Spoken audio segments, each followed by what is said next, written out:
Hello everyone. आज हम लोग accounting for partnership firm start करने जा रहे हैं। एक पार्टनरशिप फर्म का अकाउंटिंग किस तरीके से होता है ये हम लोगों को बहुत डीपली पढ़ना है। देखा जाए तो अकाउंटिंग फॉर पार्टनरशिप फर्म हमारे सिलेबस में 30 मार्क्स का वेटेज रखता है, जिसमें हम लोग सबसे पहला चैप्टर पढ़ने जा रहे हैं जिसका नाम है फंडामेंटल्स। ठीक है, तो अकाउंटिंग फॉर पार्टनरशिप फर्म हम लोगों के सिलेबस में 30 मार्क्स वेटेज रखता है और इसमें हम लोग पहला चैप्टर स्टार्ट करने जा रहे हैं फंडामेंटल्स। ये भी बहुत बड़ा चैप्टर है, लॉन्ग चैप्टर है। इसमें हम लोगों को लगभग अप्रोक्स मानकर चलो कि 20+ लेक्चर्स तो लग ही जाता है और इस चैप्टर को डिटेल में पढ़ने का बहुत जरूरत है क्योंकि इसका एग्जाम में भी वेटेज अकॉर्डिंगली उतना ही है। जनरली इसमें 6 से 8 नंबर का क्वेश्चन एग्जाम में आता है, तो हम लोग इसके बारे में एकदम डिटेल में डिस्कशन करेंगे, एक एक पॉइंट के बारे में डिस्कशन करेंगे और इसका स्टार्टिंग का जो 10 क्लास है वो बहुत ज्यादा क्रूशियल रहेगा।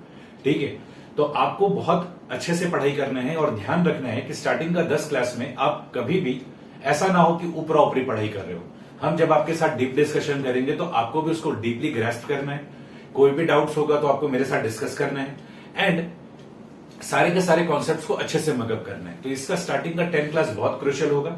हर एक क्लास में जो कुछ भी हम पढ़ाएंगे, जो कुछ भी समझाएंगे, सेम डे उसको मगअप करना है। आज तो बेसिकली हम लोग फंडामेंटल स्टार्ट करेंगे, तो फंडामेंटल में आज तो हम लोग का इनिशियली थ्योरी पोर्शन ही होगा। ठीक है, तो आज हम लोग आपको एक थ्योरेटिकल ओवरव्यू देंगे। हालांकि ये जो पार्टनरशिप फर्म है इसके बारे में आप लोगों ने बीएसटी में पढ़ रखा है, ठीक है, क्लास 11th में, पर हम ये मानकर पढ़ाएंगे आपको कि आपको कुछ नहीं आता है। आप पहली बार लाइफ में पार्टनरशिप फर्म का नाम सुने हो और इसका अकाउंटिंग के बारे में हम आपको पहली बार बताएंगे। हालांकि अकाउंटिंग तो आपके लिए पूरा का पूरा नया है, पर पार्टनरशिप फर्म क्या होता है इसके बारे में आप लोगों ने 11th बीएसटी में पढ़ा है, पर हम ये मानकर पढ़ाएंगे कि आपको कुछ नहीं आता है, आप एकदम लेमैन हो। हम आपको थ्योरी भी बताएंगे और प्रैक्टिकल तो खैर हमको आपको बताना ही बताना है। तो आइए हम लोग स्टार्ट करते हैं अकाउंटिंग फॉर पार्टनरशिप फर्म, जिसमें पहला चैप्टर हम लोग का क्या है, फंडामेंटल्स।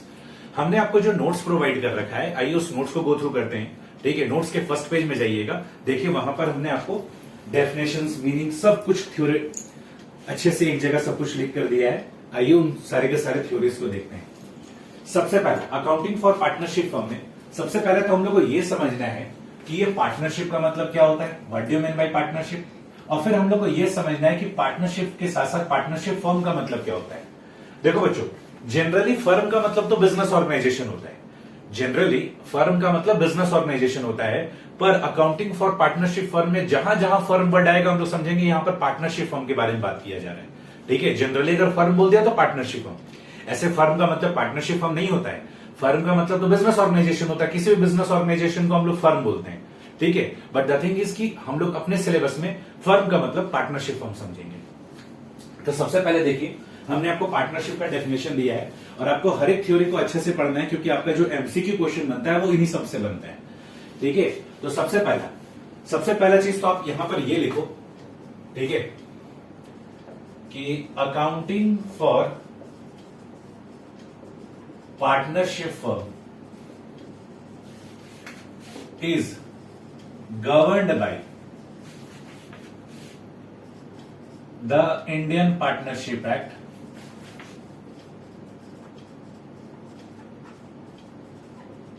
1932। इसमें नोटिस करने वाला बात देखना बच्चों, 1932 है। तो इस लाइन का मतलब क्या है, इस लाइन का मतलब ये है कि हम लोग अकाउंटिंग एज पर लॉ करेंगे और किस लॉ को फॉलो करेंगे, इंडियन पार्टनरशिप एक्ट 1932 को फॉलो करेंगे। तो पार्टनरशिप फर्म का जो अकाउंटिंग होगा वो सारे का सारा अकाउंटिंग हम लोग according to Indian partnership act 1932 करेंगे। ठीक है, आप लोगों ने क्लास 11 में पढ़ा है accounting is an art as well as science. तो साइंस का मतलब क्या था कि अकाउंटिंग हम लोग एज पर लॉ करते हैं। क्लास 11th में हम लोगों ने बिल्स ऑफ एक्सचेंज का अकाउंटिंग एज पर लॉ किया था। The negotiable instrument act 1881 apply होता था, जहां पर हम लोग मैच्योरिटी डेट और क्या बोलते हैं ड्यू डेट वगैरह का कैलकुलेशन वगैरह सीखते थे। वहां पर आपको bills of exchange, promissory note, ये सबका टेक्निकल मीनिंग समझाया गया था। अब हम लोग क्लास 12th में ये जो अकाउंटिंग फॉर पार्टनरशिप फर्म करेंगे, इसका अकाउंटिंग जो गवर्न होगा वो इंडियन पार्टनरशिप एक्ट 1932 से गवर्न होगा। ठीक है, तो इंडियन पार्टनरशिप एक्ट 1932 में पार्टनरशिप क्या होता है उसको डिफाइन किया गया है। आइए हम लोग देखते हैं नोट्स का first page at the top. According to section 4 of the Indian partnership act 1932, partnership का मतलब क्या है, पार्टनरशिप इज द रिलेशन, कैसा रिलेशन, बिजनेस रिलेशन। ठीक है, business including profession, between persons. ठीक है, पर्संस लिखा हुआ है, यहां 2 या 2 से अधिक लोग होते हैं, who have agreed to share the profit of a business, जिन्होंने पहले से ही डिसाइड कर रखा है कि बिजनेस से जो भी फायदा होगा इंक्लूडिंग नुकसान जैसे भी होगा वो सारे का सारा हम लोग आपस में शेयर करेंगे। And the business including profession carried on by all और any one of them acting for all. Law में डेफिनेशन कैसे बताया है? लॉ में बोला गया partnership is the relation between persons who have agreed to share the profits of a business carried on by all और any one of them acting for all. अब इनका मतलब क्या है? Partnership is the relation, relation का मतलब कैसा है? बिजनेस रिलेशन होना चाहिए, business including profession between persons, यहां दो या दो से अधिक लोग होते हैं, who have agreed to share the profit, जिन्होंने पहले से डिसाइड कर रखा है कि हम लोग फायदे को बांटेंगे। और यहां प्रॉफिट का मतलब है इंक्लूडिंग लॉस, लॉस भी होगा तो हम लोग पहले से डिसाइड कर रखेंगे किस तरीके से बांटेंगे। और ये business carried on by all, चाहे तो सारे के सारे पर्सन मिलकर बिजनेस चला सकते हैं और any one of them acting for all, क्या या फिर किसी एक पर्सन को हम डेजिग्नेट कर सकते हैं कि तुम सारे के बिहाफ में बिजनेस को क्या करो? मैनेज करो। तो ऐसे बिजनेस रिलेशन को पार्टनरशिप बोला जाता है। देखो सरल शब्दों में हमने इसको फिर से एक्सप्लेन किया है मीनिंग ऑफ पार्टनरशिप में। देखो सेम चीज को हमने सरल शब्दों में लिख के दिया है। A partnership is a business relationship among two और more persons to share profit and losses of business. ठीक है, एंड यहां पर बिजनेस का मतलब क्या है? Including profession. ऐसा नहीं कि पार्टनरशिप केवल बिजनेस में होता है, प्रोफेशन में भी होता है। ठीक है, कैरिड ऑन बाई ऑल, चाहे तो वो बिजनेस या प्रोफेशन सबको मिलकर चला सकते हैं या किसी एक पर्सन को आप डेजिग्नेट कर दीजिए कि भाई आप सारे के सारे बिजनेस को मैनेज करो, तो वैसा भी हो सकता है। और any of them acting for all. तो सरल शब्दों में पार्टनरशिप का मतलब यही होता है। तो ये जो मीनिंग ऑफ क्या बोलते हैं पार्टनरशिप है, ये हमने आपको अपने शब्दों में सरल शब्दों में लिख के दिया है। ठीक है, आपको क्या क्या चीज इसमें याद करना है कि पार्टनरशिप का डेफिनेशन सेक्शन 4 में है, ये एमसीक्यू क्वेश्चन में पूछ सकता है। ठीक है, और पार्टनरशिप का मतलब क्या होता है डेफिनेशन याद कर लेना है और उसको सरल शब्दों में हमने आपको एक्सप्लेन कर ही दिया है। Next, partners firm and firm. अच्छा, अब ये जो दो या दो से अधिक लोग मिलकर आपस में जो बिजनेस या प्रोफेशन कंटिन्यू कर रहे हैं, इन लोगों को नाम क्या दिया गया है? पार्टनर्स। इन लोगों को नाम क्या दिया गया है? पार्टनर्स। ये लोग कलेक्टिवली जिस छत के नीचे काम करते हैं उसको क्या बोला जाता है? फर्म। और अगर उस बिजनेस का कोई नाम है तो उसको हम लोग क्या बोलेंगे? Firm name. ठीक है, पार्टनरशिप फर्म का नेम भी हो सकता है, जैसे एबीसी एंड एसोसिएट्स। ठीक है, Ram and Shyam associates, these are the example of partnership firm name. ठीक है, तो सिंपल सा बात है, जहां दो या दो से अधिक लोग मिलकर बिजनेस कर रहे हैं तो उसको क्या बोला जाएगा? पार्टनर्स बोला जाएगा। जिस छत के नीचे ये लोग बिजनेस कर रहे हैं उसको हम लोग फर्म बोलेंगे, और जिस नाम से ये लोग बिजनेस कर रहे हैं उसको हम लोग फर्म नेम बोलेंगे। आइए देखिए, हमने आपको लिख के दिया ये सारे का सारा बात। Persons who have entered into partnership with one another are called individually partners. Individually क्या बोलते हैं? सबको पार्टनर बोलते हैं। And collectively a firm. And the name under which their business is carried on is called the firm name. ठीक है, तो Ram and Shyam associates, ठीक है, सीता एंड गीता एसोसिएट्स, ठीक है, Ram and Shyam and company, इस तरीके से भी नाम रहता है। ठीक है, जो फर्म नेम का एग्जाम्पल है,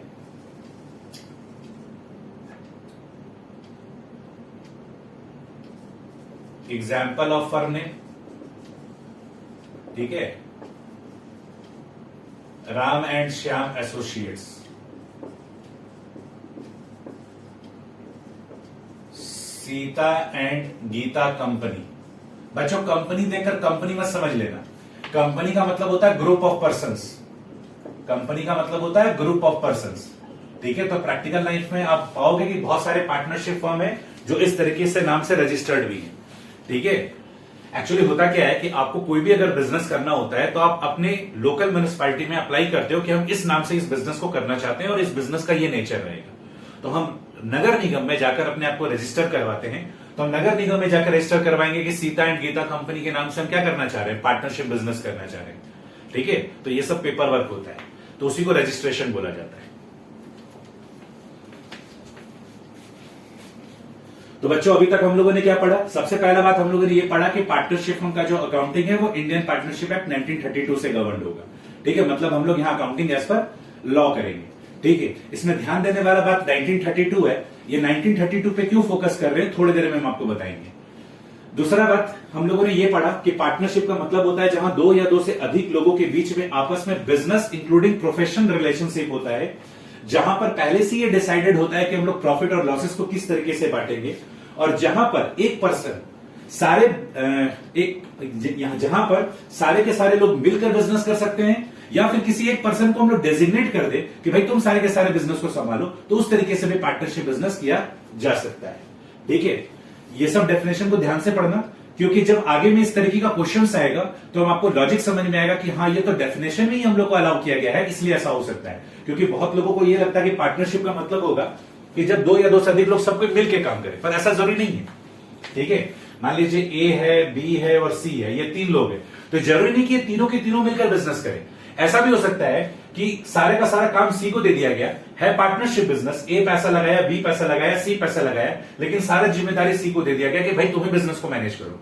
ठीक है, तो ऐसे बिजनेस को भी क्या बोला जाएगा? पार्टनरशिप बिजनेस बोला जाएगा। तो ऐसा भी पॉसिबल है, और देखो हम लोग को लॉ में ऐसा अलाउ भी करता है, क्योंकि डेफिनेशन में इस तरीके की बात लिखा हुआ है। नेक्स्ट, नेचर ऑफ पार्टनरशिप क्या लिखा हुआ बच्चों? नेचर ऑफ पार्टनरशिप जानते हो बहुत अच्छे से जब समझ में आएगा जब हम लोग पार्टनरशिप का सबसे लास्ट चैप्टर पढ़ेंगे, डिसोल्यूशन। नेचर ऑफ पार्टनरशिप जो लिखा हुआ है ना, इसमें जो थ्योरी वहां पर जो 4 लाइन का पैराग्राफ लिखा हुआ है वो अभी आप पढ़ लो। ठीक है, बट द थिंग इज कि वो बहुत अच्छे से समझ में आएगा जब हम लोग सबसे लास्ट चैप्टर पढ़ेंगे, डिसोल्यूशन ऑफ पार्टनरशिप। ठीक है, क्योंकि हमने आपको फर्स्ट क्लास में बताया था कि हम लोग के सिलेबस में कौन कौन सा चैप्टर पढ़ना है। तो अकाउंटिंग फॉर पार्टनरशिप तो टोटल 30 मार्क्स का है, पर उसमें हम लोग पहला चैप्टर स्टार्ट करने जा रहे हैं, फंडामेंटल्स। तो हम लोग को इसमें 4-5 चैप्टर और पढ़ना है। तो सबसे लास्ट चैप्टर जो होगा डिसोल्यूशन ऑफ पार्टनरशिप, वहां पर पढ़ेंगे। आप लोगों ने क्लास 11th में एक कॉन्सेप्ट के बारे में सुना था जिसका नाम था business entity concept. Business entity concept कहता है कि रियलिटी में ओनर और बिजनेस दोनों एक ही है, पर जब हम अकाउंटिंग करते हैं तो अकाउंटिंग पॉइंट ऑफ व्यू से दोनों सेपरेट पर्सन माने जाते हैं। अकाउंटिंग पॉइंट ऑफ व्यू से दोनों को दोनों क्या माने जाते हैं? सेपरेट पर्सन माने जाते हैं, सेपरेट डिस्टिंक्ट पर्सन माने जाते हैं। अगर हम बिजनेस का अकाउंटिंग करते हैं तो बिजनेस के पॉइंट ऑफ व्यू से करते हैं, जब हम ओनर का अकाउंटिंग करते हैं तो ओनर के पॉइंट ऑफ व्यू से करते हैं। तो अकाउंटिंग पॉइंट ऑफ व्यू से दोनों को सेपरेट पर्सन माना गया है। इसलिए बिजनेस में जब पैसा आता है तो उसको कैपिटल बोलकर लायबिलिटी ट्रीट करते हैं। ठीक है, और बिजनेस को और ओनर को दोनों को सेपरेट क्या किया जाता है? सेपरेट पर्सन माना जाता है। ठीक है, पर हमने आपको वहां पर यह भी बताया था कि ऑपरेशनल पॉइंट ऑफ व्यू से, हालांकि ये अकाउंटिंग कॉन्सेप्ट सही है कि भाई ओनर और बिजनेस दोनों सेपरेट पर्सन है, लेकिन ऑपरेशनली अगर देखोगे ना तो बोलने को तो बोलते हैं कि फायदा बिजनेस का है, नुकसान बिजनेस का है, पर एंड ऑफ द डे दो केस में, सोल प्रोप्राइटरशिप और पार्टनरशिप के केस में, जो भी फायदे नुकसान होता है उसका क्रेडिट मालिक को जाता है। अगेन रिपीटिंग, हम क्या बोले? हम लोगों ने बिजनेस एंटिटी कंसेप्ट में यह पढ़ा था कि रियलिटी में ओनर और बिजनेस एक ही होते हैं, पर जब हम अकाउंटिंग करते हैं तो ओनर को अलग मानेंगे, बिजनेस को अलग मानेंगे। जब हम ओनर का अकाउंटिंग करेंगे तो ओनर के पॉइंट ऑफ व्यू से करेंगे, जब हम बिजनेस का अकाउंटिंग करेंगे तो बिजनेस के पॉइंट ऑफ व्यू से करेंगे। ये पढ़ रखें, जो भी फायदा नुकसान होगा वो किसका होगा? बिजनेस का होगा। तो ये तो कॉन्सेप्ट पॉइंट ऑफ व्यू से, ठीक है, पर जब रियलिटी में जाते हैं, जब ऑपरेशनल पॉइंट ऑफ व्यू से देखते हैं, तो जो भी फायदे नुकसान होता है, बोलने को तो बोल देते हैं कि भाई बिजनेस को फायदा हुआ है, बिजनेस को नुकसान हुआ है, लेकिन दो बिजनेस ऐसा है, सोल प्रोप्राइटरशिप और पार्टनरशिप, उसका फायदे या नुकसान का प्रभाव उसके मालिक पे पड़ता है। ठीक है, आप लोगों ने क्लास 11th में फाइनल अकाउंट बनाया था, वहां पर आपने ओनर का कैपिटल लिखते थे बैलेंस शीट में, प्रॉफिट होता था तो उसी में ऐड करते थे और लॉस होता था तो उसी में लेस करते थे। तो देखा जाए वो कैपिटल किसको रिप्रेजेंट करता था? ओनर को रिप्रेजेंट करता था। तो अकाउंटिंग कॉन्सेप्ट में तो हम लोग बोलते हैं भाई दोनों अलग अलग है, पर जब ऑपरेशनली देखोगे ना तो फायदा भी किसका है? मालिक का है, नुकसान भी किसका है? मालिक का है। तो पार्टनरशिप के केस में हम लोग ये देखते हैं कि डिसोल्यूशन ऑफ पार्टनरशिप में हम लोग पढ़ेंगे, अभी तो पार्टनरशिप शुरुआत हुआ है इसलिए हम लोग को शुभ शुभ बातें करना है, लेकिन डिसोल्यूशन ऑफ पार्टनरशिप जो सबसे लास्ट चैप्टर उसमें ये पढ़ेंगे कि जब पार्टनरशिप फॉर्म को हमको बंद करना पड़ा, मेरा बिजनेस बहुत बुरा चल रहा है, बिजनेस लॉसेस में चल रहा है, या फिर पार्टनर का आपस में पटरी नहीं खा रहा है, बिजनेस को बंद करना पड़ा। तो जब बिजनेस को बंद करना पड़ता है तो फिर उस बिजनेस का जितना भी एसेट्स होता है सबको हम लोग बेच देते हैं और लायबिलिटीज का 1 by 1 पेमेंट करते हैं। ठीक है, तो अगर कुछ पैसा बच जाता है, that is asset of the business, तो वो पार्टनर को दे दिया जाता है, और अगर कोई पैसा घटता है तो पार्टनर से मंगवाया जाता है। तो यहां पर टेक्निकली हम लोग ये बोलते हैं कि पार्टनरशिप फर्म का नेचर क्या होता है कि अगर पार्टनरशिप फर्म का एसेट है तो वो एसेट पार्टनरशिप फर्म का है अकाउंटिंग पॉइंट ऑफ व्यू से, पर रियलिटी में देखा जाए उस एसेट पे पार्टनर का भी अधिकार होता है। ठीक है, और अगर पार्टनरशिप फर्म का कोई लायबिलिटी है तो फिर उस लायबिलिटी पे भी किसका जोर चलता है? पार्टनर का जोर चलता है। कहने का मतलब ये कि डिसोल्यूशन में हम लोग पढ़ेंगे कि जब पार्टनरशिप फर्म का बुरा वक्त आ रहा है तो हम उसके सारे एसेट्स को बेच के लायबिलिटी का पेमेंट कर रहे हैं, और फिर अगर कुछ सरप्लस बच जा रहा है तो वो सरप्लस एसेट किसको दे दिया जाता है? पार्टनर्स को दे दिया जाता है। तो किस हक से दिया जा रहा है? Because they are the owner of the business. और अगर पैसा घटता है तो उनसे मंगवाया जाता है। तो पैसा कब घटेगा? जब लायबिलिटी ज्यादा और एसेट कम हो। जब हम एसेट को बेच के लायबिलिटी का पेमेंट करेंगे और पैसा घट रहा है, इसका मतलब क्या है? लायबिलिटी ज्यादा है, एसेट कम है, तो उस केस में जब पैसा घटता है तो फर्म का जो लायबिलिटी है वो कौन सह रहा है?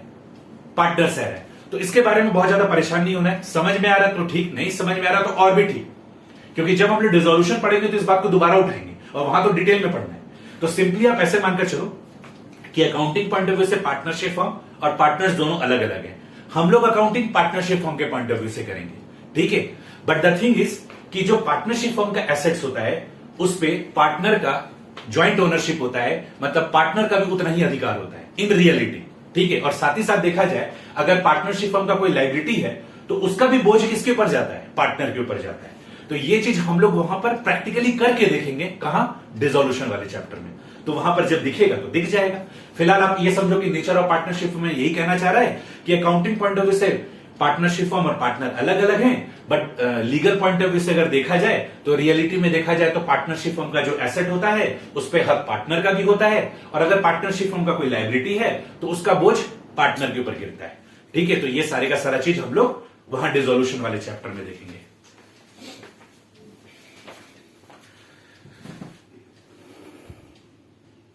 आई होप बच्चों यहां तक आप लोगों को सब कुछ समझ में आ रहा है। नेक्स्ट, तो अभी तक हम लोगों ने क्या पढ़ा? अभी तक हम लोगों ने पढ़ा कि जब दो या दो से अधिक लोग मिलकर आपस में बिजनेस इंक्लूडिंग प्रोफेशन चलाते हैं, जहां पर प्रॉफिट और लॉस पहले से डिसाइडेड होता है कि किस तरीके से बटेगा, जहां पर सारे के सारे लोग मिलकर बिजनेस कर सकते हैं, या फिर कोई एक पर्सन को हम डेजिग्नेट कर दे कि भाई तुम ही सारे के सारे बिजनेस को संभालो, तो उस तरीके से बिजनेस को भी क्या बोला जाता है? पार्टनरशिप बिजनेस बोला जाता है। ये सारे के सारे पर्सन को हम लोग पार्टनर बोलते हैं।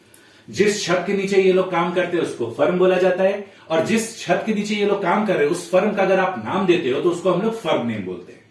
उसके बाद हम लोगों ने पढ़ा नेचर ऑफ पार्टनरशिप, कि भाई अकाउंटिंग पॉइंट ऑफ व्यू से तो पार्टनर और पार्टनरशिप बिजनेस दोनों अलग अलग हैं। हम लोग अकाउंटिंग पार्टनरशिप बिजनेस के पॉइंट ऑफ व्यू से करेंगे, बट रियलिटी ये है कि पार्टनरशिप फर्म का जो एसेट होता है उस पे पार्टनर्स का भी अधिकार होता है, और जो लायबिलिटीज होता है उसका बोझ पार्टनर के ऊपर भी जाता है, ठीक है। तो उसको प्रैक्टिकली हम लोग अप्लाई करके देखेंगे पार्टनरशिप के लास्ट चैप्टर में। नेक्स्ट, एसेंशियल फीचर्स या कैरेक्टरिस्टिक्स ऑफ पार्टनरशिप। इससे पहले हम आप लोग के साथ एक सरप्राइज टॉपिक डिस्कस करेंगे। शायद अगर आप लोग को 11th का बीएसटी याद भी होगा ना, तो भी शायद ये आपके लिए नया टॉपिक होगा। Types of partnership business. क्या क्या sir? Types of partnership business, कि पार्टनरशिप बिजनेस कितने टाइप्स का होता है? सर पार्टनरशिप बिजनेस में भी टाइप्स होता है। हाँ, एक को बोलते हैं पार्टनरशिप एट विल। इसको लिखना बच्चों, क्योंकि 2-3 जगह हम आपको थ्योरी जब एक्सप्लेन करेंगे तो इसी का रेफरेंस से हम आपको समझाएंगे, तभी आपको लगेगा कि हाँ जस्टिफाइबल है। और एक होता है पार्टनरशिप एज सच। देखो, जब आपको पूरा क्रिस्टल क्लियर नॉलेज रहेगा ना, तभी आप उस चीज को जस्टिफाई कर पाओगे कि हाँ भाई ऐसा क्यों होता है कि नहीं।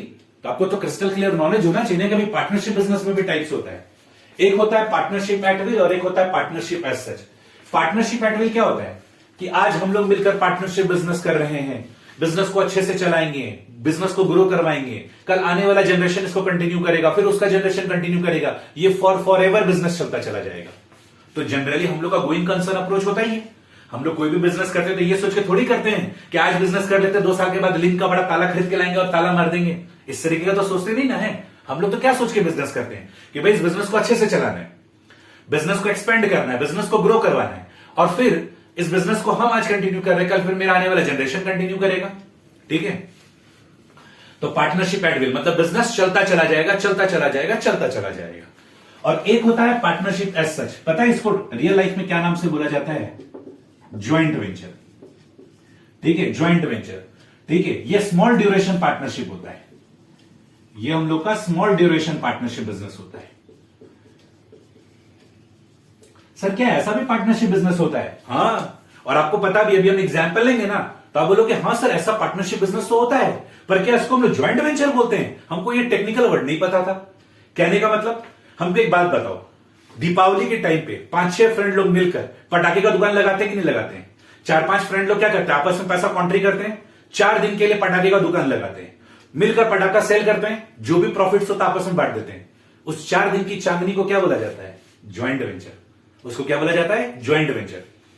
दीपावली आ रहा है, 4-5 फ्रेंड लोग मिलकर क्या करते हैं? रोड साइड में बूंदिया भुजिया ये सब का दुकान लगा लेते हैं, स्नैक्स का, ठीक है, कभी मिलकर बिजनेस करेंगे, 4 दिन में 5 दिन में बेचेंगे, जो भी फायदा नुकसान होगा आपस में बांट देंगे। उस बिजनेस को क्या बोला जाता है? Joint venture. जनरली ये शॉर्ट टर्म ड्यूरेशन पार्टनरशिप होता है, जनरली, ठीक है। तो ये क्या है? शॉर्ट टर्म पार्टनरशिप है, ठीक है। उसके अलावा ईद के समय भी होता है, 3-4 फ्रेंड लोग मिलकर सेवई का दुकान लगा लेते हैं, सेवई का, खजूर का, कि भाई हम लोग मिलकर क्या करेंगे? बिजनेस करेंगे। तो बेसिकली ये जो शॉर्ट टर्म पार्टनरशिप होता है, इसका एक ऑब्जेक्टिव होता है, एक ड्यूरेशन के लिए होता है, जनरली 10 दिन का, 15 दिन का, ठीक है। कुछ कुछ बिजनेस ऐसा भी होता है जो 3 महीना, 6 महीना भी चलता है। जैसे मान लो विंटर सीजन में 4 फ्रेंड लोग मिलकर वोलन कपड़ा का क्या बोलते हैं, पार्टनरशिप बिजनेस की, कि भाई हम लोग 4 महीना क्या करेंगे? गर्म कपड़ा बेचेंगे। तो वो लोग क्या करते हैं? बरसात के मौसम में पार्टनरशिप करते हैं, फटाफट वोलन का कपड़ा उपड़ा खरीदना शुरू करते हैं और ठंड में 4 महीना मिलकर बिजनेस बेचते हैं। तो जनरली ये बिजनेस 4 से 6 महीने का भी रहता है, ठीक है। उसी तरीके से क्या बोलते हैं, गर्मी की सीजन में भी किया जा सकता है, ठीक है। गर्मी के सीजन में मान लो 4-5 फ्रेंड लोग मिलकर आइसक्रीम का क्या बोलते हैं, पार्टनरशिप बिजनेस कर लेते हैं, कि हम लोग आइसक्रीम का डिफरेंट डिफरेंट वैरायटी का प्रोडक्ट बनाकर बेचेंगे।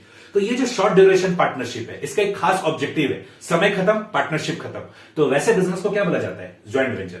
पर जो नॉर्मली हम और आप समझते हैं वो क्या है? पार्टनरशिप एट विल, कि भाई बिजनेस चल रहा है और चलता चला जाएगा। तो पार्टनरशिप बिजनेस 2 तरह का होता है, एक होता है जो फॉर एवर, और एक होता है जो खास मकसद के लिए होता है, खास पीरियड के लिए होता है, ठीक है। मकसद पूरा हो जाए या फिर समय पूरा हो जाए, ये पार्टनरशिप ऑटोमेटिकली एंड हो जाता है। ये पार्टनरशिप क्या हो जाता है? ऑटोमेटिकली एंड हो जाता है। नेक्स्ट, अब समझते हैं एसेंशियल फीचर्स और कैरेक्टरिस्टिक्स ऑफ पार्टनरशिप, ठीक है। फीचर्स और कैरेक्टरिस्टिक्स ऑफ पार्टनरशिप। जनरली जब हम अपने बच्चों से पूछते हैं कि बताओ इन दोनों में डिफरेंसेस क्या है, तो वो लोग बोलते हैं सर दोनों तो सेम ही है, दोनों तो सेम ही है। बट द थिंग इज कि इस चैप्टर में अभी हम लोग जो टॉपिक उठा रहे हैं, इसमें कैरेक्टरिस्टिक्स और फीचर्स कोइंसिडेंटली सेम है, पर दोनों का मतलब सेम नहीं होता है। फीचर्स का मतलब क्या होता है? फीचर्स का मतलब होता है क्या है, फीचर्स का मतलब क्या होता है? क्या है। और कैरेक्टरिस्टिक्स का मतलब होता है क्या होना चाहिए, क्या होना चाहिए, ठीक है। फीचर्स का मतलब होता है क्या है और कैरेक्टरिस्टिक्स का मतलब होता है क्या होना चाहिए। हमको एक बात बताओ, मोबाइल में कैरेक्टरिस्टिक्स देखते हो कि मोबाइल में फीचर्स देखते हो? मोबाइल में फीचर्स देखते हो कि सर इसमें क्या क्या हमको फंक्शंस दिया गया है। और जब रिजल्ट आता है, तो जब आपका फ्रेंड आपसे ज्यादा मार्क्स ले आता है, तो आपके पेरेंट्स उसके साथ जब कंपेयर करते हैं, तो आपका फीचर बताते हैं कि कैरेक्टर बताते हैं? कैरेक्टरिस्टिक्स बताते हैं। देखो तुम्हारा दोस्त ऐसा है, तुमको ऐसा होना चाहिए, वो 10 घंटा पढ़ता है, तुम 2 घंटा पढ़ता है, तो तुमको 10 घंटा पढ़ना चाहिए। तो फीचर्स का मतलब क्या होता है? कि ऑलरेडी क्या क्या चीज है, मतलब इसमें क्या क्या चीज है, पार्टनरशिप में ये क्या क्या चीज है। और कैरेक्टरिस्टिक्स मतलब कि इसमें ये चीज होना चाहिए, तभी ये पार्टनरशिप कहलाएगा, है ना। तो फीचर्स का मतलब क्या होता है? क्या है। और कैरेक्टरिस्टिक्स मतलब क्या होता है? क्या होना चाहिए। कोइंसिडेंटली इस टॉपिक में दोनों चीज क्या है? सेम है। देखो नंबर 1 क्या लिखा हुआ है? एसोसिएशन ऑफ 2 और मोर पर्सन। नंबर 1 क्या लिखा हुआ है? एसोसिएशन ऑफ 2 और मोर पर्सन। इसमें भी एक हम लोग इंटरेस्टिंग बात करेंगे।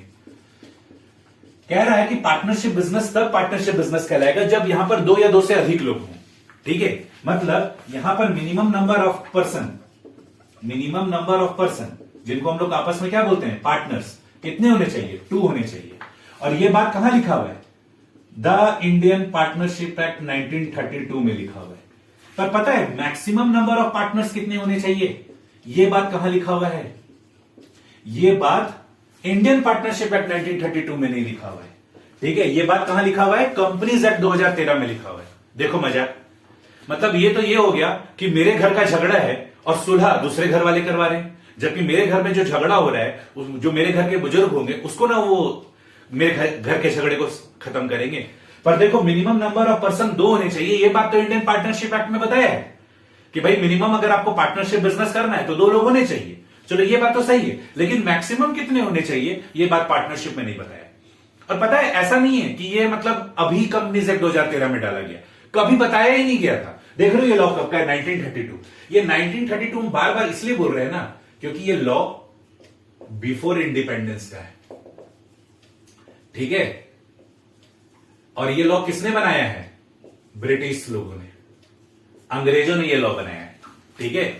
हालांकि इसमें कोई दो राय नहीं है कि अंग्रेज जब भारत आए तो भारत को बहुत बर्बाद किए, लेकिन कुछ एक अच्छा काम वो लोग इंडिया में आकर किए, जैसे रेलवेज लाना, बैंकिंग सिस्टम लाना, ठीक है। तो कुछ एक उन्होंने अच्छा काम भी किया है, कुछ, ठीक है। मतलब ये कहो कि 99% बर्बादी किया तो 1% अच्छा काम भी किया है।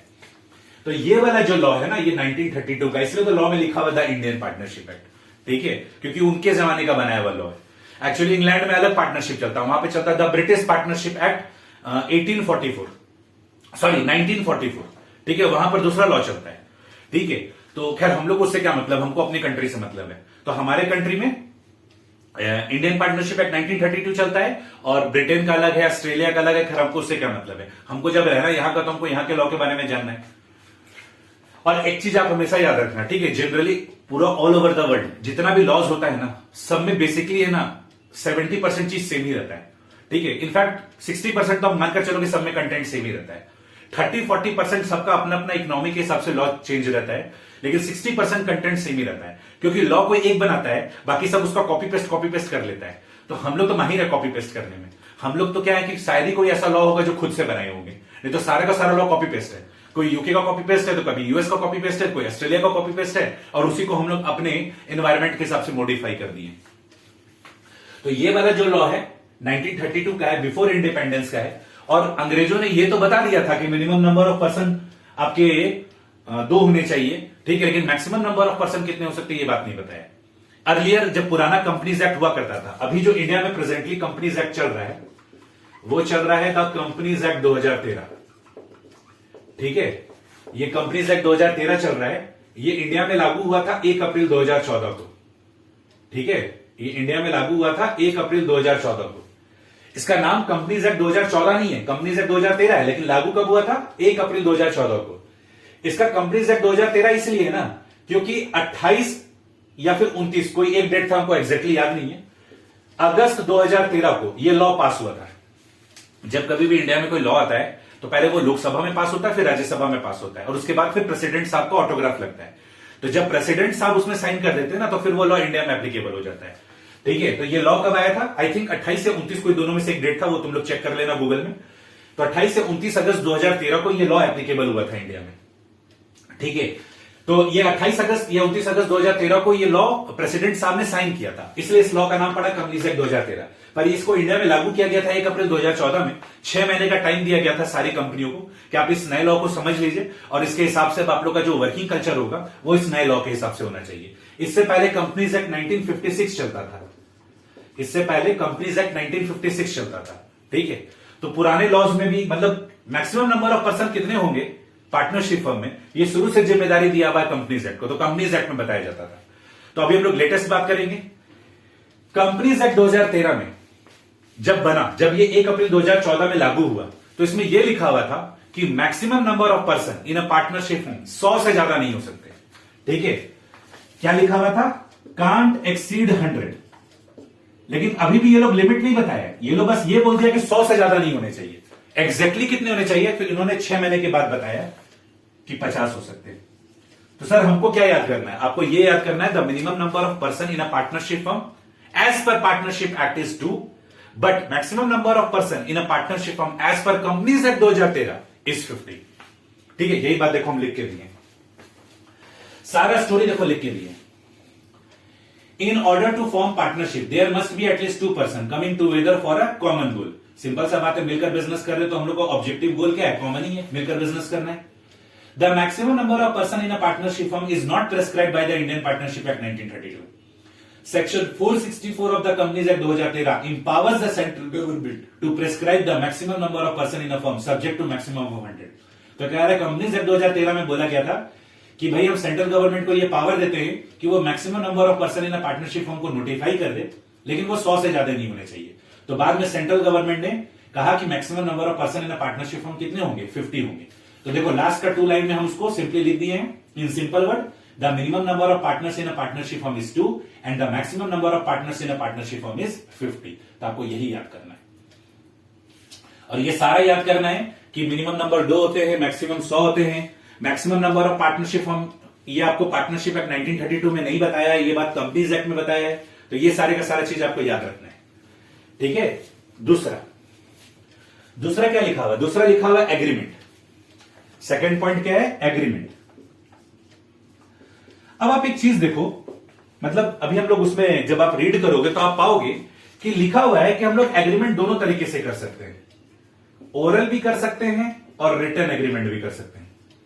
ठीक है, हम लोग एग्रीमेंट कैसे कर सकते हैं? ओरली, मौखिक रूप से भी एग्रीमेंट कर सकते हैं, हम और आपस दोनों में एग्रीमेंट कर लिए ओरली। ठीक है, कि देखो हम लोग ऐसे ऐसे बिजनेस करेंगे, जो भी फायदा नुकसान होगा ऐसे ऐसे बांटेंगे, आपस में डिसाइड कर लिए। ठीक है, या फिर आप रिटर्न एग्रीमेंट कर सकते हो, ओरल एग्रीमेंट और रिटर्न एग्रीमेंट। रिटर्न एग्रीमेंट को पार्टनरशिप डीड बोला जाता है। रिटर्न एग्रीमेंट को पार्टनरशिप डीड बोला जाता है और इसके बारे में डिटेल में थोड़ी देर के बाद डिस्कस करेंगे। हमको एक बात बताओ बच्चों, यहां पर आपको कहा कि आपका जो एग्रीमेंट है वो ओरल हो सकता है। हमको एक बात बताओ, अगर हम और आप ओरल एग्रीमेंट कर लेते हैं और कल ना दिन मेरे मन में पाप आ गया तो हम पलट जाएंगे, तो क्या आप मेरे खिलाफ एक्शन ले पाओगे? सपोज करिए हम आप मिलकर पार्टनरशिप बिजनेस करते हैं, ठीक है, हम लोग आपस में ओरल एग्रीमेंट कर लिए, आप मन के सच्चे हो पर हम मन के सच्चे नहीं, हम देखने में बहुत सुंदर मतलब वो है भोले भाले हैं पर अंदर के पापी हैं। मेरे मन में पाप आ गया और हम आपके साथ ये बोलने लगे नहीं ऐसा नहीं था, ऐसे होगा वैसे होगा, तो आप क्या मेरे खिलाफ एक्शन ले पाओगे? नहीं ले पाओगे। ओरल एग्रीमेंट वैलिड है लेकिन पावरफुल नहीं है। लेकिन रिटर्न एग्रीमेंट, अगर मेरा और आपका रिटर्न एग्रीमेंट होगा और अगर मेरे मन में पाप आया तो क्या हम पाप कर पाएंगे? बिल्कुल नहीं। आप मेरे खिलाफ तुरंत एक्शन ले लोगे, बोलोगे देखिए रिटर्न एग्रीमेंट है। आप क्या बोलोगे? रिटर्न एग्रीमेंट है। कल ना दिन कोई तरह का डिस्प्यूट हुआ, अगर केस कोर्ट में गया तो कोर्ट में फैसला होगा, क्योंकि जो रिटर्न एग्रीमेंट है उसी पे क्या हो जाएगा, सारा का सारा फैसला हो जाएगा। तो ओरल एग्रीमेंट अगर करते हैं तो अगर किसी भी पार्टनर के मन में पाप आता है तब तो फिर गड़बड़ हो जाएगा, फिर तो वो डिस्प्यूट एंडलेस रह जाएगा, वो डिस्प्यूट रिजॉल्व ही नहीं होगा। लेकिन वही अगर रिटर्न एग्रीमेंट हुआ तो फिर उस डिस्प्यूट को रिजॉल्व किया जा सकता है कि नहीं किया सकता है? एकदम डेफिनेटली रिजॉल्व किया जा सकता है। तो प्रायोरिटी में क्या देना चाहिए? Return agreement.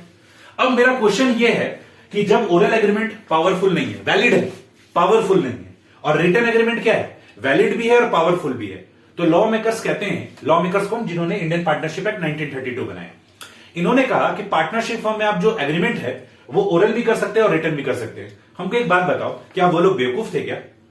वो लोगों को पता नहीं था कि ओरल एग्रीमेंट पावरफुल नहीं है? Oral agreement is valid, return agreement is valid, but return agreement is more powerful than oral agreement. तो क्या उन बेवकूफों को यह बात पता नहीं था कि ओरल एग्रीमेंट पावरफुल नहीं है? कि जब ओरल एग्रीमेंट पावरफुल नहीं है तो फिर उन्होंने ये बात लिखा ही क्यों लॉ में कि भाई आप एग्रीमेंट ओरल भी कर सकते हैं, रिटर्न भी कर सकते हैं? क्या वो लोग बेवकूफ थे? सोचो जरा, सोचो ध्यान से। ऐसा तो फिर बहुत बड़ा ब्लंडर हो रहा है। अरे भाई आपको पता है कि ओरल एग्रीमेंट वैलिड है लेकिन पावरफुल नहीं है। हम आप ओरल एग्रीमेंट कर लेते, मेरे मन में पाप आ गया, हम क्या बोलते हैं अपना मनमानी करना शुरू कर दिया, आप मेरे खिलाफ कुछ नहीं कर पाओगे क्योंकि मेरे आपके बीच में ओरल एग्रीमेंट है। Where is the evidence? Evidence कहां होगा? जहां रिटर्न एग्रीमेंट होगा।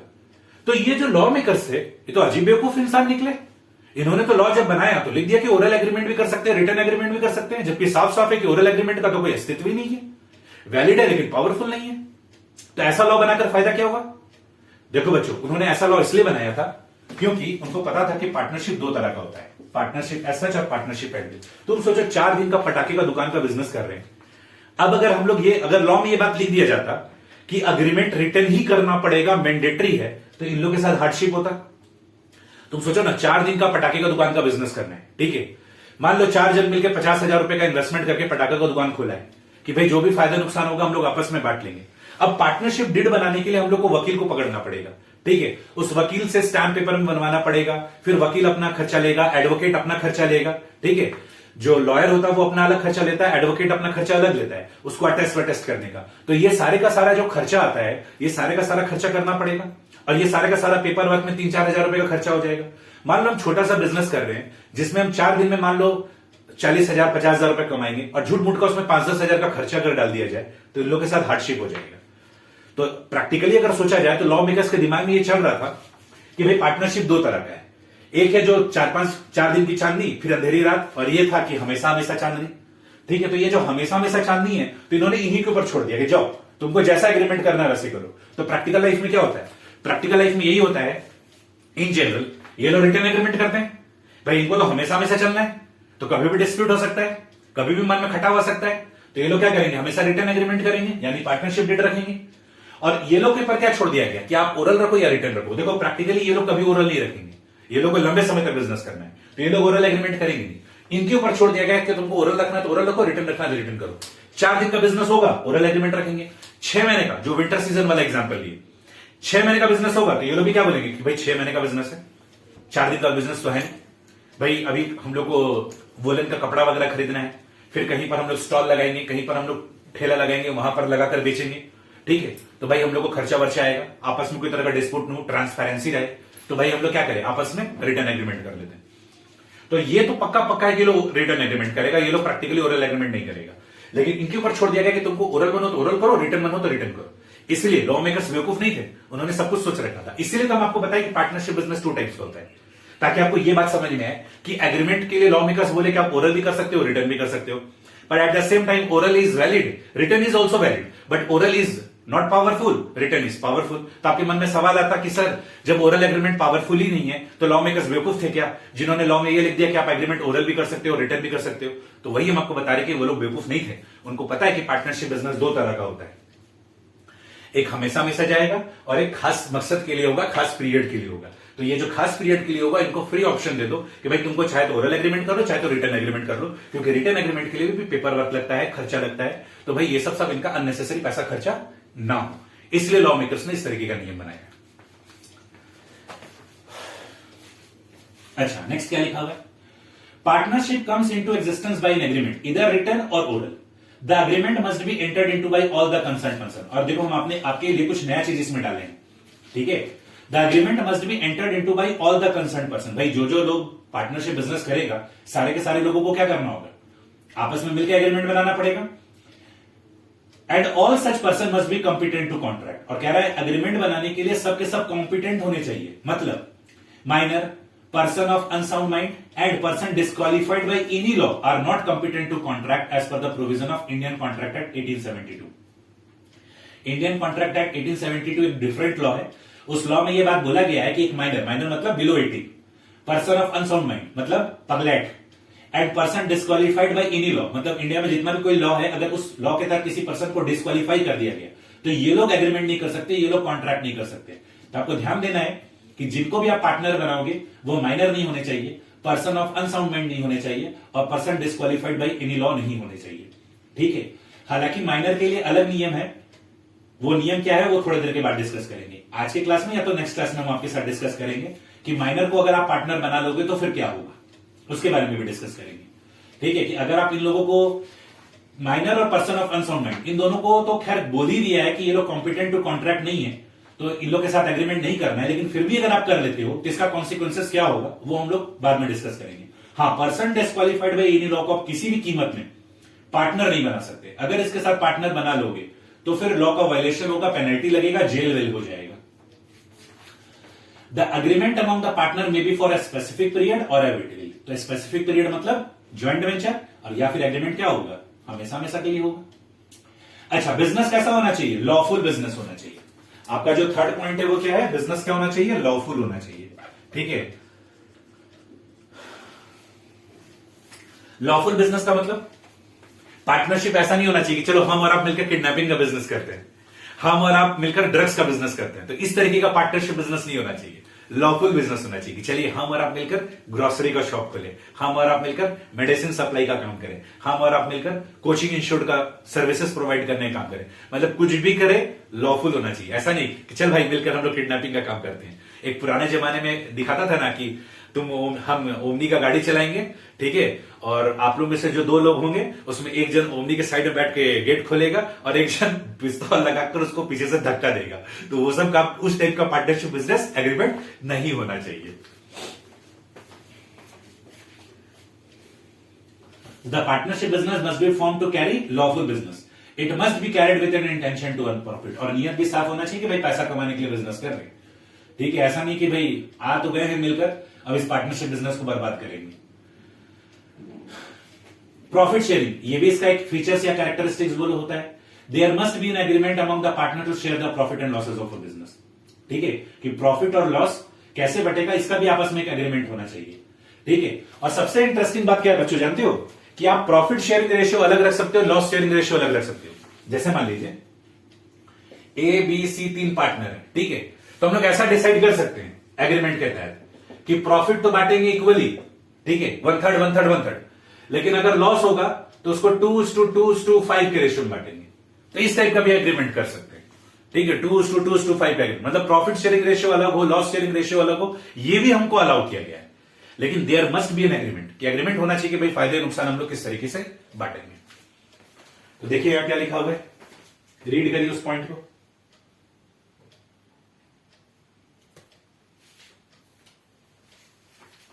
तो वहां लिखा हुआ है the partners, there must be an agreement among the partners to share the profit and losses of a business, however it is not essential that all partner must share the losses also, there may be a specific agreement that a particular partner shall not bear the loss.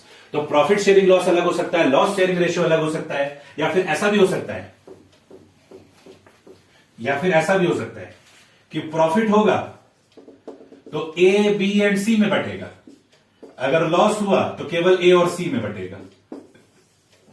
देखो ये भी एक interesting बात है कि नहीं, कि हम लोग का प्रॉफिट और लॉस शेयरिंग का एग्रीमेंट होना चाहिए। प्रॉफिट शेयरिंग रेशियो अलग, लॉस शेयरिंग रेशियो अलग हो सकता है। ऐसा हो सकता है कि प्रॉफिट सब में बटेगा या फिर लॉस स्पेसिफिकली बटेगा, तो इस टाइप का भी एग्रीमेंट किया जा सकता है, ये भी अलाउड है। एंड लास्ट में क्या लिखा हुआ है, म्यूचुअल एजेंसी। म्यूचुअल एजेंसी का मतलब वही है कि एक बंदे को जिम्मेदारी दे दीजिए कि भाई तुम सारे के सारे बिजनेस को संभालो, या फिर सारे के सारे मिलकर बिजनेस को संभाले। तो ये इसका क्या होता है, फीचर्स ऑफ पार्टनरशिप होता है। तो इसको रीड करिएगा। नेक्स्ट, राइट्स ऑफ पार्टनर, कि भाई पार्टनर का क्या क्या राइट्स है, क्या क्या अधिकार है, वो क्या क्या चीज कर सकता है।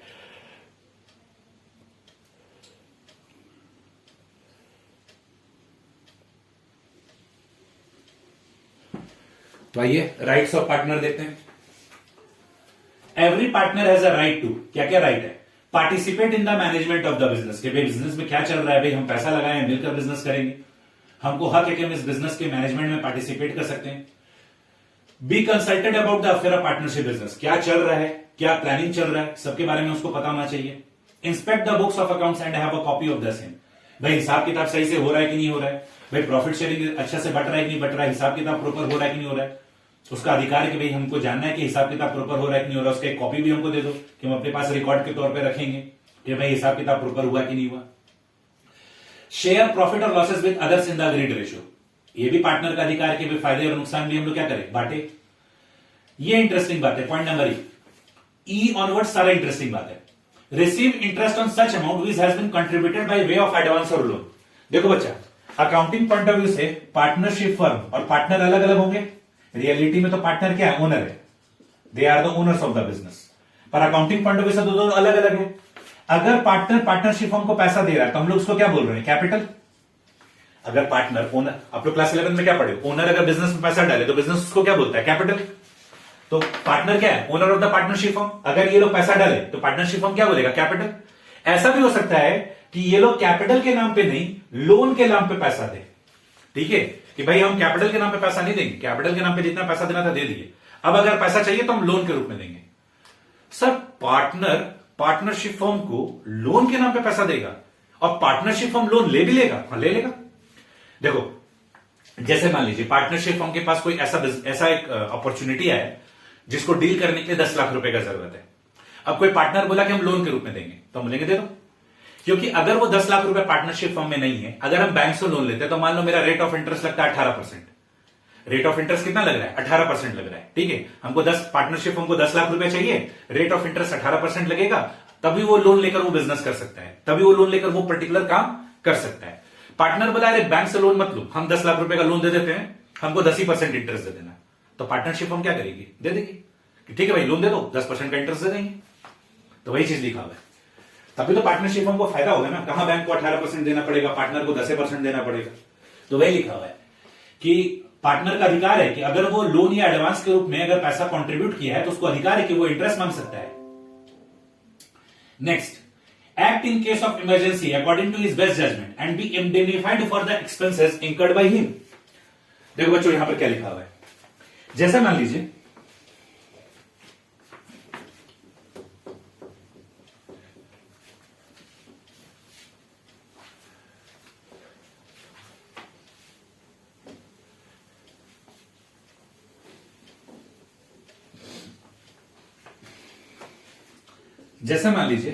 ए बी और सी पार्टनर है, ये लोग का बिजनेस है, मान लो क्लॉथ का बिजनेस है, ठीक है, दे आर क्लॉथ मर्चेंट। या मर्चेंट मत बोलो, मर्चेंट बोलने से आपको लगेगा कि सर मर्चेंट तो इंडिविजुअल के लिए बोला जाता है। दे आर क्लॉथ डीलर, ठीक है, ये पार्टनरशिप फर्म क्या है, क्लॉथ डीलर है, ठीक है। इस कपड़े के दुकान का गोडाउन सी के घर के बगल में, ठीक है, ये गोडाउन जो है ना वो सी के घर के बगल में गोडाउन है।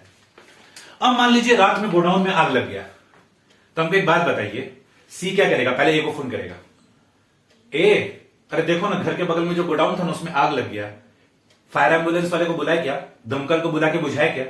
ऐसा करेगा क्या? या एक काम करते हैं, चलो बी से भी पूछ लेते हैं, अगर वो बोलेगा तो बुलाएंगे, नहीं तो आग लगने दो। ऐसा होगा क्या? कभी नहीं। इस केस में क्या होगा, सी इंस्टेंटली फायर एम्बुलेंस वाले को बुलाएगा, तुरंत आग बुझाने का काम करेगा, जो भी खर्चा होगा वो सारा का सारा खर्चा सहेगा। तो ये जो खर्चा सहा है, ये जो सारे का सारा बेस्ट जजमेंट में ये जो एक्टिव काम किया है, ये एप्रिशिएबल है कि इसको गाली देना चाहिए? अरे एप्रिशिएबल, ये तो बहुत अच्छा काम किया। जैसे इसको लगा कि भाई शॉर्ट सर्किट की वजह से आग लग गया गोडाउन में, तो तुरंत क्या किया, फायर एम्बुलेंस को बुलाया, बुलाकर गोडाउन को आग से बुझवाया और बुझवाकर तुरंत फायर एम्बुलेंस वाले का जो चार्जेस उनको पे किया और अपने गोडाउन को जितना हो सके टू द एक्सटेंट सेव किया। तो भाई इसका जो ये खर्चा लगा है, ये सी का क्या पर्सनल खर्चा है? नहीं, ये खर्चा पार्टनरशिप फर्म के बिहाफ में किया है। तो वही कह रहा है कि अगर कोई पार्टनर अपने बेस्ट जजमेंट के हिसाब से कोई अच्छा काम करता है, कुछ खर्चा करता है, तो भाई इस फर्म का रिस्पॉन्सिबिलिटी होता है कि भाई उसको उस खर्चे को दे दिया जाए। तो ऑल्दो मान लो सी अपने पास से 10,000 रुपए खर्चा कर दिया, बाद में पार्टनरशिप फर्म का ये ऑब्लिगेशन है कि वो सी को 10,000 रुपया दे, ठीक है, क्योंकि वो खर्चा फर्म का है ना कि सी का। क्योंकि हम लोग अकाउंटिंग किसके पॉइंट ऑफ व्यू से पढ़ रहे हैं? फर्म के पॉइंट ऑफ व्यू से पढ़ रहे हैं, तो हम लोग को फर्म के पॉइंट ऑफ व्यू से समझना है। Next, disallow the admission of new partner. ये भी देखो एकदम खतरनाक चीज है। ए, बी और सी तीन पार्टनर है। डी कहता है हमें भी साथ ले लो, अब हम भी मिलकर बिजनेस करेंगे। ए बोला ओके, बी बोला ओके, सी बोला नहीं, सी बोला ना। सी से पूछा गया क्या है, बोला डी का शकल पसंद नहीं है, डी का चेहरा पसंद नहीं है, ठीक है, एकदम देखने में हमको शकल ही पसंद नहीं है, हमको फुटा नहीं स्वाद है। ये कोई बात हुआ? बोला यही बात हुआ। मतलब हम कहना ये चाह रहे हैं कि ए, बी, सी तीन पार्टनर है, डी आना चाह रहा है, ए बोल दिया ओके, बी बोल दिया ओके, सी बोल दिया ना, तो पता है एडमिशन नहीं हो पाएगा। They will not be able to become partner. Sir तो आप बताना क्या चाह रहे हैं? हम बताना ये चाह रहे हैं कि यहां पर मेजोरिटी नहीं देखा जाता कि चलो मेजोरिटी विन्स, ठीक है, ये कोई इलेक्शन नहीं हो रहा है कि मेजोरिटी विल विन। यहां पर 100% कंसेंट चाहिए, 100% कंसेंट। अगर डी को एडमिशन होना है, डी को अगर अपने साथ जोड़ना है, तो ए, बी, सी तीनों हां बोलेगा तो ही डी आएगा। एक भी ना बोल दिया ना तो एक सब पे भारी है। यहां मेजोरिटी नहीं देखना है। ये भी देखो एक पावर है, राइट है, राइट मतलब ये तो एक तरह का पावर हो गया ना कि भाई हमको नहीं आने देंगे, ठीक है। सी से पूछा गया कहे भाई डी नहीं आने का, तो डी का शकल पसंद नहीं है, ठीक है, कुछ भी रीजन देकर कि भाई हम नहीं चाहते कि वो पार्टनरशिप फॉर्म में बने। तो सर अगर ऐसा केस हुआ तो फिर क्या डी कभी भी पार्टनर नहीं बन पाएगा? बनेगा। इसी चैप्टर में हम लोग एक गारंटी ऑफ प्रॉफिट बोलकर पार्टनर पढ़ेंगे। इसी चैप्टर में हम लोग एक टॉपिक पढ़ेंगे गारंटी ऑफ प्रॉफिट, वहां पर हम लोग इसके बारे में डिस्कस करेंगे कि जब ए, बी, सी तीनों पार्टनरशिप बिजनेस कर रहा है, डी आना चाह रहा है और सी अगर नखड़ा करता है, तो फिर गारंटी ऑफ प्रॉफिट वाले टॉपिक में हम लोग पढ़ेंगे कि किस तरीके से सी को मनाया जाता है, ठीक है। और सिंपल सा बात है, ए और बी सी को तभी मनाएगा जब डी उस लाइक होगा, ठीक है। तो ये सब चीज हम लोग बाद में डिस्कस करेंगे। फिलहाल आप ऐसे समझ कर चलो कि अगर 3 पार्टनर है, 4 पार्टनर है, 5 पार्टनर है, कितना व्यू मैक्सिमम तो 50 ही होंगे। मान लो 5 पार्टनर है, छठा आना चाहता है, 4 हाँ बोल दिया, 1 ना बोल दिया, तो 1 के ना होने से पूरा नाम हो जाएगा। यहां मेजोरिटी नहीं देखा जाता, यहां 100% कंसेंट चाहिए, ठीक है। इसको टेक्निकली लॉ में जानते हो क्या बोला जाता है?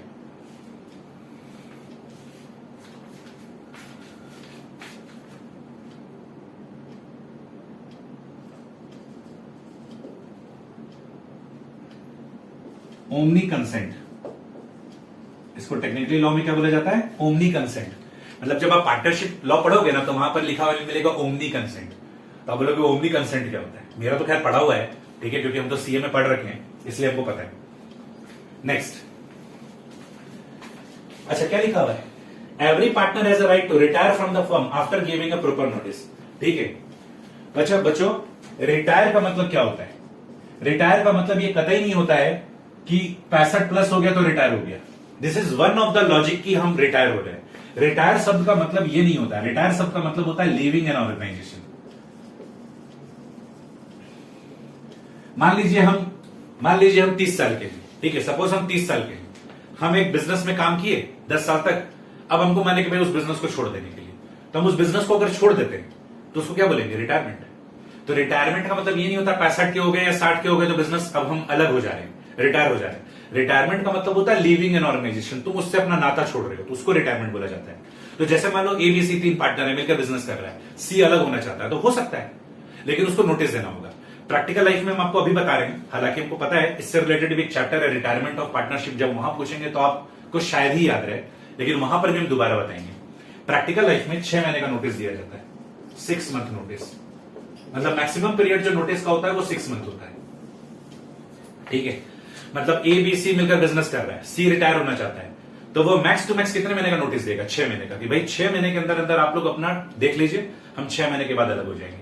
प्रैक्टिकली आप सोचो ये 6 महीने का मोहलत क्यों दिया जा रहा है? ताकि सी को जो जिम्मेदारी दिया गया है वो 6 महीने के अंदर अंदर वो अपना काम सारा सबमिट दे। अगर पहले सबमिट देता है अपना काम तो वो अलग हो सकता है, तो वो प्रैक्टिकली एग्रीमेंट हो जाता है, ठीक है। तो प्रैक्टिकल लाइफ में ये ट्रेंड है कि पार्टनरशिप फॉर्म में कोई भी पार्टनर चाहे तो फर्म को छोड़ सकता है, रिटायर हो सकता है, उसी को रिटायरमेंट बोला जाता है, लीविंग एन ऑर्गेनाइजेशन। उसके लिए उसको प्रॉपर नोटिस देना होगा, और वो notice period max to max 6 महीने का होगा। 1 महीने का भी हो सकता है, 2 महीने का भी हो सकता है, 3 महीने का भी हो सकता है, लेकिन मैक्सिमम 6 महीने का होगा। क्योंकि फिर वो पार्टनर जो छोड़ना चाहता है उसको 6 महीने के अंदर अंदर जो भी उसको जिम्मेदारी दिया गया है वो अपना सल्टा के या किसी को सिखा के वो अपना निकल सकता है। मैक्सिमम वो 6 महीने का नोटिस देगा। Be indemnified for the payment of the firm's expenses, ठीक है।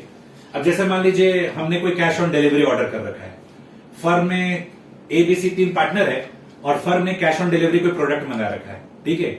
अब देखा जाए तो ए और बी मार्केट में फील्ड में निकला हुआ है, ठीक है। मान लो ए परचेस करने के लिए गया हुआ है, बी सेल करने के लिए गया, और ऑफिस में सी बैठा हुआ है। तो मान लीजिए कैश ऑन डिलीवरी कोई प्रोडक्ट आया, ठीक है, तो सी उसका पेमेंट कर रहा है। तो अगर वो फर्म के कोई खर्चे का पेमेंट कर रहा है तो बाद में वो एलिजिबल है कि भाई उसको उस फर्म के खर्चे का पेमेंट क्या मिल जाना चाहिए, फर्म की तरफ से पैसा मिल जाना चाहिए। मान लीजिए फर्म के कैश बॉक्स में पैसा नहीं था तो सी अपने पॉकेट से पैसा दे दिया। जब ए और बी आया तो बता दिया कि देखो भाई ये फर्म का नाम का खर्चा था, ये हमने किया है, तो फर्म उसको क्या करेगी? पैसा दे देगी। तो वही लिखा हुआ, be indemnified for the payment of the firm's expenses. तो दिस इज द इंट्रोडक्शन बच्चों, और अभी खत्म नहीं हुआ है, अभी हम लोग को मैराथन डिस्कशन अभी और करना है। तो पार्टनरशिप डीड ऑनवर्ड्स हम लोग नेक्स्ट क्लास में डिस्कस करेंगे, ठीक है। तो आज के क्लास को यहीं रोकते हैं। अभी तक जो आपको पढ़ाए हैं उसको रिवाइज करना, ठीक है। नोट्स का फर्स्ट पेज तो पूरा का पूरा कंप्लीट हो गया है, और सेकंड पेज में भी हम लोग पार्टनरशिप डीड से नेक्स्ट क्लास से कंटिन्यू करेंगे। तो आज आपको जो बेसिक इंट्रोडक्शन दिया गया है इसको अच्छे से करोगे। बिफोर स्टार्टिंग नेक्स्ट वीडियो इस क्लास को एक बार दोबारा अच्छे से रिवाइज करोगे। अगर हो सके तो अभी इस क्लास को करने के बाद नेक्स्ट क्लास स्टार्ट करने से पहले दोबारा इस वीडियो को 1.5x के स्पीड में या 2x के स्पीड में चलाकर कर लेना, तो क्विक रिवीजन हो जाएगा, ठीक है। तो हम लोग मिलते हैं नेक्स्ट क्लास में। Bye bye everyone, take care.